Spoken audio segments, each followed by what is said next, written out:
Ici notre planche HP et on veut lui appliquer une image de design fini. Quand on va le pousser ici à Finish, on aura une image dessus. Donc on peut tout simplement aller chercher une image dans la librairie du logiciel au niveau des images de planche. Donc il y a déjà pas mal, une centaine d'images de planches déjà intégrées, mais il est très simple d'en créer des nouvelles par rapport à un projet perso. Et on va voir ici comment intégrer une nouvelle image. Bon, ici on va juste aussi voir comment faire glisser l'image sur la planche. Ici je vais mettre l'image de Bob. Alors, une petite finesse. Dans la bibliothèque d'images, lorsqu'on enregistre une image et qu'on l'appelle top à la fin ou bottom à la fin, lorsqu'on la fait glisser dans le logiciel, elle va automatiquement se positionner soit dans le top, soit dans le bottom, comme on l'a nommé. Si c'est pas nommé comme ça, il y aura une petite interrogation. Où est-ce que vous voulez mettre l'image, sur le top ou sur le bottom? Donc ici, je vais prendre Bobfish top, je fais glisser, et elle vient se plaquer sur le top. Je retourne ma planche, bottom up, et là je prends Bobfish bottom, je fais glisser, et bien sûr, elle vient se plaquer dessous. Et donc là, on a notre phase finie, qui est shapée avec l'image de la planche. On peut augmenter ou diminuer le polish, ou la rugosité du fini. On va voir maintenant comment créer, importer une nouvelle image dans cette banque d'images pour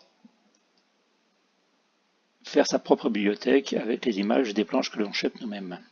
Donc dans le board aspect, ici à bord d'image, on a juste une petite fonction ici qui permet d'importer des images et de les retravailler pour pouvoir les mettre dans la base de données. On va voir ça tout de suite. Donc on clique dessus et on va sélectionner l'image. Alors voilà, on a ouvert une image qu'on a chopée sur le web. Ici notamment une planche WAM. Alors, les images, quand on les télécharge, quand on les copie, quand on les prend en photo, ça peut être une photo de notre planche, hein.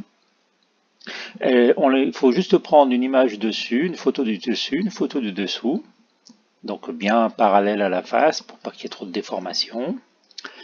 Et on va s'en servir pour plaquer l'image sur notre objet, sur notre planche.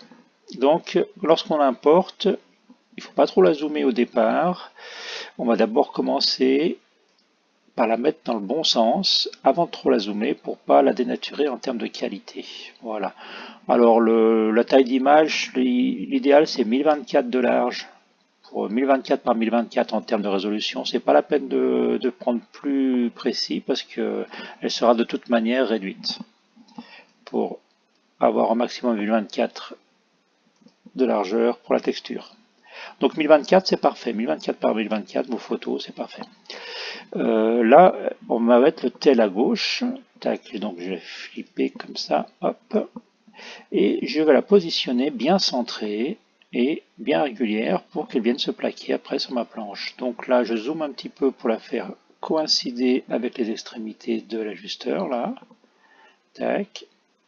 Alors en bas on a des zones un peu zoomées pour faire des modifications précises avec les petites flèches là. Donc je mets la dérive au centre, ouais là c'est pas mal, là je peux légèrement tourner un petit peu à droite à gauche, ouais non c'est pas mal. Alors je vais quand même expliquer, il arrive que les photos soient pas forcément prises bien en face de la face et donc ça crée une déformation, une asymétrie. Alors là on pourrait faire une photo miroir. Donc là on voit en faisant le miroir qu'elle est bien symétrique, cette image a été bien prise.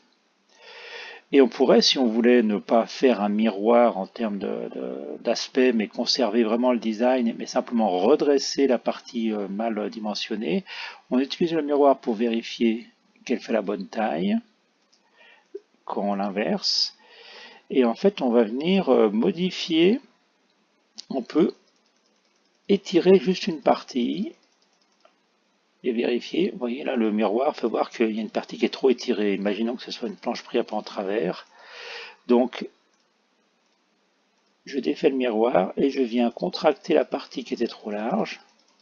Voilà, il y a des petites graduations hein, pour venir se mettre au plus précis. Voilà, là je suis à 10, 11, 12, tac, 10, 11, 12, là je suis plus au précis, je fais un coup de miroir pour voir. Ah, là l'image non miroir est un peu plus large, donc l'image miroir est plus large, donc l'image non miroir est trop petite. Je vais l'agrandir un tout petit peu, voilà, là le miroir, ouais c'est pas mal, encore un petit coup. Voilà, j'ai plus de variation de taille, donc j'estime que ma symétrie est rétablie grâce à le petit outil là. Donc là il y a un outil qui grandit globalement, qui diminue globalement, et là qui élargit seulement, et là qui déforme une partie seulement de la moitié de l'image. Donc avec tous ces petits outils-là, on arrive à faire une image bien symétrique, bien orientée, bien positionnée, pour plaquer sur une planche. Voilà, ici je suis satisfait, je vais dire que c'est la WAM de 2021 et que c'est le bottom. Et là je vais enregistrer mon image, donc WAM et un petit tiret bottom. Et voilà donc notre planche enregistrée comme image bottom. Elle a été donc enregistrée dans la bibliothèque au niveau des images. Donc mon WAM bottom, hop, ici. Et elle a été aussi appliquée directement sur la planche. Si on la retourne, bottom up, on voit l'image ici. Donc on voit bien qu'elle ne correspond pas au niveau de l'outline. Et on pourra aller suivre le didacticiel de Custom Outline pour faire ajuster cette planche avec son outline. Par exemple, ici, on va dans Shape, Outline et Add Custom Outline. Ça sera l'objet du didacticiel Custom Outline.